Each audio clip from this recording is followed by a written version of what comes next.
Okay, one of the athletes that I coach has just taken 21 minutes of his half marathon PB. In just 13 weeks, he's gone from 1 hour and 52 minutes for the half marathon to 1 hour and 31 minutes. And he did that on tired, fatigued, trained legs without any taper or freshening up because he's in the middle of a marathon block. When he came to me, he was brutally honest. He said, I run 3-4 times a week. I go out there and I run as fast as I can. But I keep having to take days off because I've got these little niggles. He's having little setbacks. But after watching your videos, I realized that I need structure and to really understand what I'm doing in order to get the most I possibly can out of the marathon that I've got scheduled 6 months from now. Now, for me, that's the best starting point. Somebody who's being brutally honest with themselves, but somebody who has realized that they love running, they want it to be a regular fixture in their life, but if they're gonna do something, they're gonna do it properly. So for him, it was, if I've got a marathon in the diary 6 months from now, I wanna be certain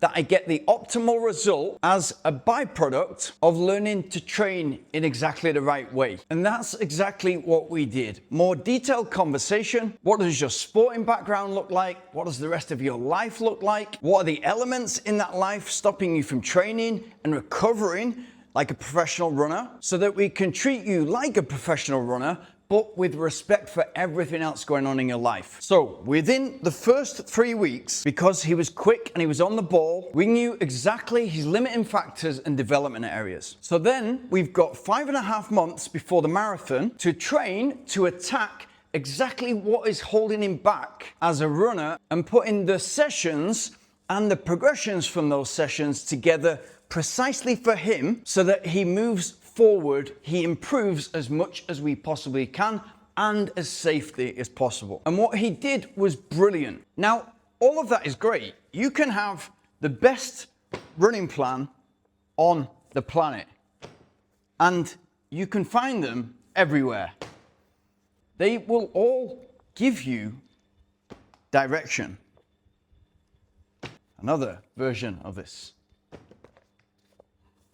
The question is not about the plan or even the individual session. The question is about what is exactly the right session and the week for you, and then the progressions to make you move forward the furthest in the least amount of time whilst looking after you so that you experience continuous improvement and not setbacks in the form of illness and injury. Once he had that, every single day had purpose. And as a really busy person in a very demanding job, like most of us, he didn't have time to waste. And so if he was gonna train for 5 hours a week, and he started on much less than that, then he doesn't want to be wasting any of those minutes doing things that are not serving the purpose, which is moving him towards the goal, attacking that goal, but from the start point, his current start point. All of a sudden, not only was he able to put together consistency over the weeks, but he was also enjoying his running more than ever and felt like he could not only really attack those key sessions, but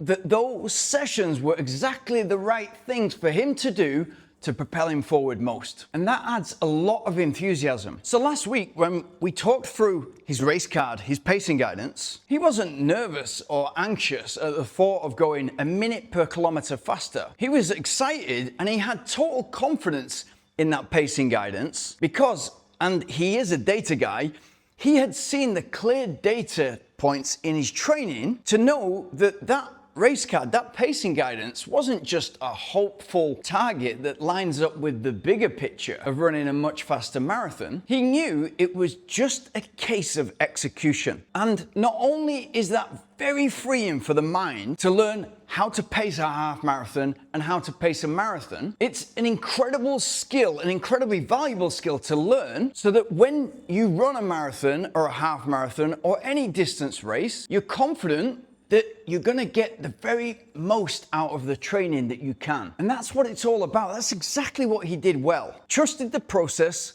and had confidence in the weeks and months, and so loaded the training, and instead of tapering and freshening up and then racing, he executed the plan that we'd put in place right at the start of the block, which was to run a half marathon on tired, trained, fatigued legs, because that was just a checkpoint en route to the much bigger goal 3 months from now, the marathon. Now, not only has he got confidence that he can run significantly faster for the half marathon and on tired, trained, fatigued legs, but it's also a very specific session which simulates the second half of the marathon that he's going to run in 3 months. And even better than that, he's back in training today. Not battered and beat up and needing extra recovery days, but ready to go again, not needing the safety blanket of, well, it would have been nice to run the equivalent time for sub 3 hours, 125, 124, 126. He's already way beyond that point. So now we've got another 13 weeks, double the time that we've already had, to continue building and taking full advantage of this progression curve that he's on. And so if it was 2 hours and 59 minutes that he was aiming for 3 months from now, he could quite easily have turned this weekend into an all-out effort and ran considerably faster. But it's extremely clear that he's capable of way more in 13 weeks. And he is not, and I am certainly not, about checking boxes. He will stand on that marathon start line confident, with pacing guidance in hand, again backed by clear data points in the training, on a proven method with the task to execute at each of 5 stages in that marathon. And you can really surprise yourself just how quickly that improvement compounds when you're stacking consistent quality sessions. If your marathon is this fall or winter, then you've got plenty of time to set an ambitious goal and really attack it. But in order to get the very most improvement over these weeks and months, then make sure you're doing exactly the work that you need to do as an individual to get the very most out of all the time, the energy and effort that you're already putting in. Don't just rinse and repeat what has worked and not worked before. Make this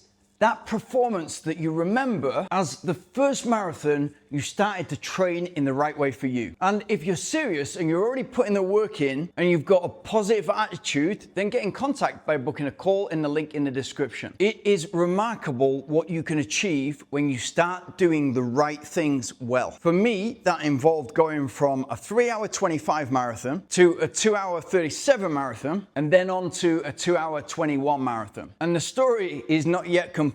The biggest breakthroughs I made was when I stopped guessing and started directing every single day and the supporting work to what really does work for you.